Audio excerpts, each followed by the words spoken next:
महान शिक्षाविद, असाधारण शिक्षक और भारत के पूर्व राष्ट्रपति डॉक्टर सर्वपल्ली राधाकृष्णन की आज जयंती मनाए जा रहे हैं। ये चाहते थे कि उनके जन्मदिन को शिक्षक दिवस के रूप में मनाया जाए। उस श्रेष्ठ विचारक और शिक्षक की पावन स्मृति को मैं सादर नमन करती हूँ।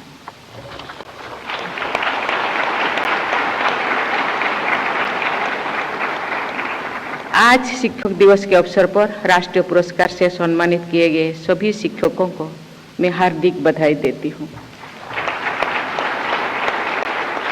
मैं समझती हूँ कि आज के दिन विशेष रूप से हर व्यक्ति को अपने विद्यार्थी जीवन की याद आती ही है और अपने शिक्षक भी याद आते हैं।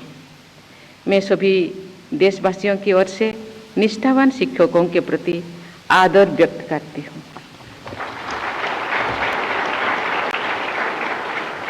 आज के दिन मुझे अपने आदरणीय शिक्षक तो याद आती ही है, वे बच्चे भी याद आते हैं जिन्हें मैंने ओडिशा के रायरंगपुर में श्री अरबिंदो इंटीग्रल स्कूल में पढ़ाया था। उन बच्चों के प्यार को मैं अपने जीवन की सबसे बड़ी उपलब्धियों में शामिल करती हूँ। किसी के भी जीवन में आरंभिक शिक्षा का बुनियादी महत्व होता है। अनेक शिक्षाविदों द्वारा बच्चों के संतुलित विकास के लिए 3H फॉर्मूला का उल्लेख किया जाता है। इनमें से पहला H है हार्ट, दूसरा H हेड और तीसरा H है हैंड। हार्ट या हृदय का संबंध संवेदनशीलता, मानवीय मूल्यों, चरित्र बल और नैतिकता से है। हैंड या मस्तिष्क का संबंध मानसिक विकास, तर्क शक्ति तथा पठन पाठन से है।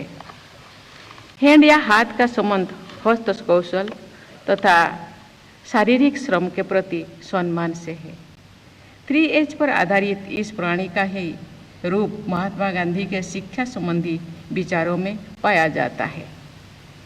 इसे वे बच्चे के हाथों का, दिमाग का और आत्मा का विकास कहते थे। ऐसे समग्र विकास पर जोर देने से बच्चों के सर्वांगीण विकास संभव हो पाता है। मेरा मानना है कि हृदय का विकास अर्थात चरित्र बल और नैतिकता का विकास सर्वाधिक महत्वपूर्ण है।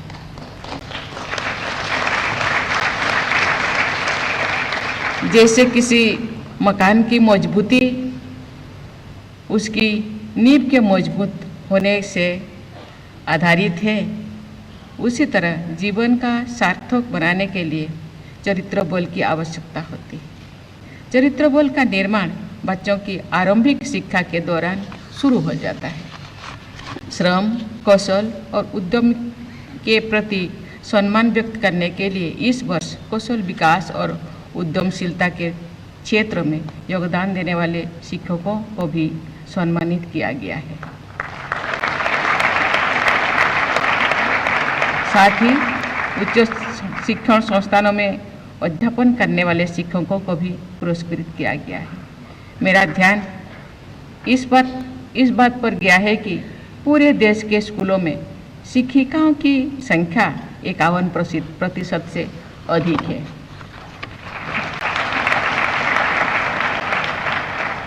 जबकि आज के पुरस्कार विजेताओं में उनकी संख्या 32% है। उच्च शिक्षण संस्थानों में पुरस्कृत शिक्षिकाओं की संख्या केवल 23% है, जबकि उपलब्ध आंकड़ों के अनुसार उन संस्थानों में महिला अध्यापिकाओं की कुल संख्या लगभग 43% है। अध्यापन कार्यों में महिलाओं की भागीदारी को देखते हुए मैं चाहूँगी कि राष्ट्रीय पुरस्कार प्राप्त करने वाले शिक्षकों में महिलाओं की संख्या में वृद्धि हो।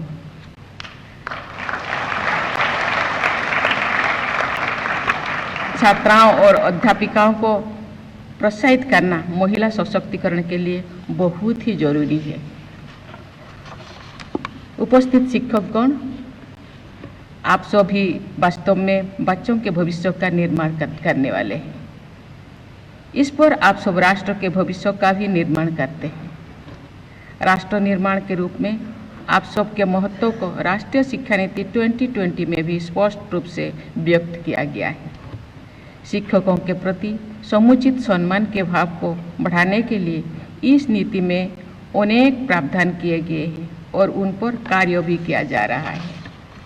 शिक्षकों की भर्ती और नियुक्ति से लेकर उनके कॉन्टिन्यूस प्रोफेशनल डेवलपमेंट तथा करियर मैनेजमेंट एंड प्रोग्रेशन के लिए सुविचारित व्यवस्था की गई है। शिक्षकों के शिक्षण के प्रति भी नई दृष्टिकोण के साथ विचार किया गया है। हर बच्चे की विशिष्ट क्षमताओं का समझना और उन क्षमताओं को विकसित करने में बच्चे की मदद करना शिक्षकों का भी कर्तव्य है और अभिभावकों का भी है। बच्चों की मदद करने के लिए शिक्षकों के बच्चों के प्रति संवेदनशीलता का होना आवश्यक है। शिक्षक स्वयं भी माता पिता होते हैं। कोई भी माता पिता ये नहीं चाहते कि उनके बच्चे के मात्र एक समूह के सदस्य के रूप में ही देखा जाए। हर माता पिता ये चाहते हैं कि उनके बच्चे पर विशेष ध्यान दिया जाए और उनके साथ प्रेम का व्यवहार किया जाए। माता पिता बड़े विश्वास के साथ अपने बच्चों को अध्यापकों की देखरेख में सौंपते हैं। एक साथ एक कक्षा में 40-50 बच्चों से में प्यार बांटने का अवसर मिलना बड़ी सौभाग्य की बात होती है। यदि कोई शिक्षक ऐसे सुखद अवसर को कठिनाई समझते हैं तो ऐसे शिक्षकों को तो परेशानी होंगे, बच्चों को भी नुकसान हो सकता है। माता पिता परिवार जनों तथा मित्रों के अलावा हर व्यक्ति को अपने शिक्षक की ही याद रहती है। शिक्षकों से जो सराहना मिलती है, प्रोत्साहन मिलता है अथवा दंड मिलता है, बच्चों को सब कुछ याद रहता है। यदि उनके सुधार के भावना से उन्हें दंडित भी किया जाता है तो समय के साथ बच्चों को इसका एहसास भी होता है। इसलिए मैं मानती हूँ कि बच्चों को प्यार करना उन्हें ज्ञान देने की से अधिक जरूरी है।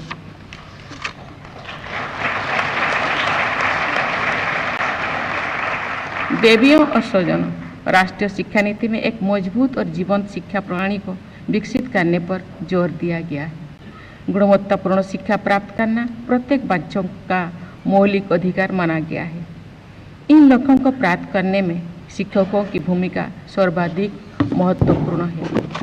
हमारी शिक्षा नीति भारतीय संस्कारों और गौरव से जुड़ने को प्राथमिकता देती है। भारत की प्राचीन तथा आधुनिक संस्कृति, ज्ञान प्रणालियों और परंपराओं से प्रेरणा प्राप्त करना भी हमारी शिक्षा नीति का स्पष्ट सुझाव है। हमारे शिक्षक और विद्यार्थी चरक, सुश्रुत तथा आर्यभट्ट से लेकर पोखरण और चंद्रयान 3 तक की उपलब्धियों के बारे में विस्तृत जानकारी प्राप्त करें, उनसे प्रेरणा लें तथा बड़ी सोच के साथ राष्ट्र के उज्जवल भविष्य के लिए कार्य करें। हमारे विद्यार्थी और शिक्षक मिलकर कर्तव्य काल के दौरान भारत को विकसित राष्ट्र बनाने की दिशा में तेजी से आगे ले जाएंगे, ये मेरा दृढ़ विश्वास है।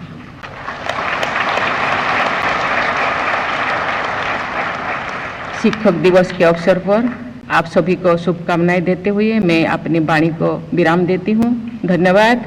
जय हिंद, जय भारत।